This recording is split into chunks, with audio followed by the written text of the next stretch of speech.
নমস্কার, জজবাত 24 বাংলা থেকে আমি সঞ্জয় মুখার্জি।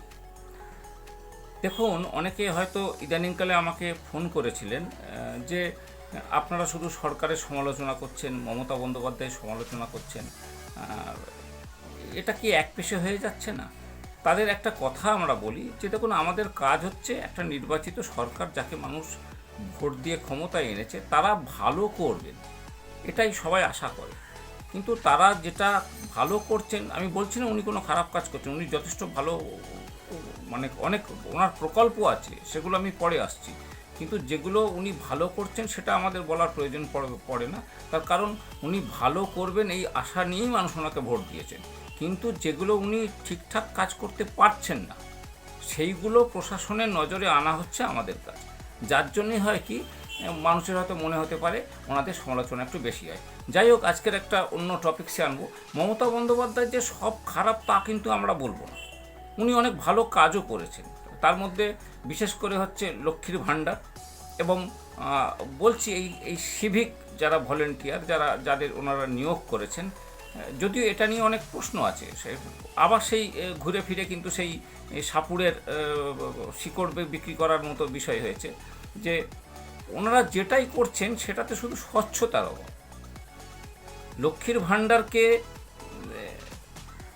উড়িষ্যা সরকার এবং এই সম্প্রতি যে নির্বাচন হয়ে গেল যে বিজেপি সরকার, এরা কিন্তু বিজেপি যারা আছে তারা কিন্তু এই লক্ষ্মীর ভাণ্ডারকে নকল করেই অন্যান্য প্রকল্পের লোভ দেখিয়েছেন। মানে মহিলাদের একটা আগাম ঘুষ দিতে পারেন যে ওনারা যদি ক্ষমতায় আসেন আমরা এই ঘুষটা আপনাদের দেব, আপনারা আমায় ভোটটা দিন। এটা কিন্তু মমতা বন্দ্যোপাধ্যায়ের থেকে কিন্তু নকল করা, অস্বীকার করার কোনো জায়গা নেই। আর এই যে সিভিক ভলেন্টিয়ার বললাম, এনাদের দেখুন, একটা যদি মানুষ, যে কোনো মানুষ এখন বেকারত্বের যুগে যে কোনো মানুষ যদি কিছু পয়সা রোজগার করতে পারে এতে কারোর আপত্তি থাকার কথা নয়, কিন্তু মেন আপত্তি যেটা, এবং আদালতও যেটা আপত্তি করেছে সেটা হচ্ছে যে এনাদের নিয়োগ কিভাবে হয়, এনাদের পয়সা কে দেন। কিছু নেতা এবং কিছু পুলিশের বড় উচ্চ পদে যারা কর্তারা, তাদের বাজারের ব্যাগ বয়ে দিলে, তাদের 5 মাস খাটলে তাদের মোটামুটি একটা রেকমেন্ড এদিক ওদিক করে তাদের ওই সিভিক ভলেন্টিয়ারে নিয়োগ করা হবে।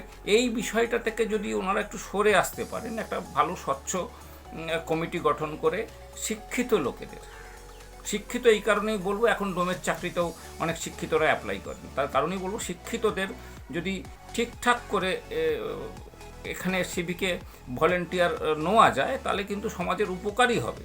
এবং দ্বিতীয় কথা, বাজেটে এনাদের যে মাইনের বিষয়টা, বাজেটে কোনো প্রভিশন রাখা হয়নি।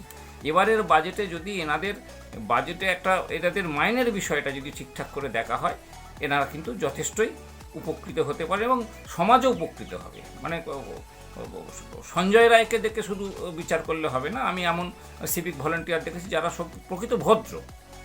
আমরা দৃষ্টান্ত নিয়ে সারাক্ষণ ধরে আলোচনা করলে তো হবে না, দৃষ্টান্তের বাইরে গিয়েও আলোচনা করতে হবে।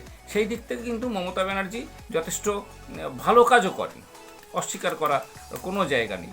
আমাদের এই প্রপোজালগুলো যদি ওনারা একটু ভেবে দেখেন তাহলে অনেকেই উপকৃত হবেন এবং সেটা সমাজের ক্ষেত্রেও একটা ভালো হবে। একটু চিন্তা করে দেখবেন। ভালো থাকবেন। নমস্কার।